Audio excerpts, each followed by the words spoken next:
Hey everybody, what's up and welcome back to today's video guys. And today guys, I'm going to go and be showing you how to export a GPX file from Strava.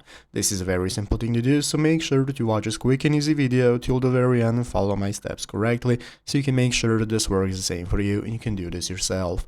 But yeah guys, let's get straight into it. So the first thing we want to do is to go ahead and open up the official Strava application if you've not already. So if you do not already have it downloaded, what you want to do is go ahead and open up the App Store on your mobile phone, and from there you want to search for the Strava application. Search for the application, and after you find it, you can go ahead and install it, and now we can get started with opening it up. So let's go ahead and open it up and log into our account that we want to use for tracking our activities. So once you're logged in, you are going to go and be greeted by this main page. So this is the home page from where we can get started. Here we have all the options we can access for our activities, and now we can go and take a look at how to export a GPX file. So basically guys, to be able to export your files is very easy. What we want to do is open up our U profile option right here in the bottom right corner. So click on U, and this is going to open up your profile where we can take a look at all the progress we have made, and we have the activities tab as well at the top of the screen. From here we can get started with exporting it. So basically you want to open up the activity that you want to export. This is going to open it up in this view right here, from where we can get started with editing it. And if you click the three dots in the upper right corner, you can take a look at the menu that's going to appear.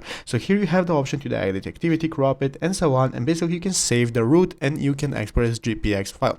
But if you do not have the option, then it's not available in your country, or you're going to need a premium plan. So one of those is true, but you want to go ahead and take a look at that button that's going to appear right here. So basically that's how you can go ahead and access it if you have the means to do so. So I hope this video was helpful. If it was, make sure to leave a like, subscribe to the channel. So guys, thanks for watching, take care, and bye.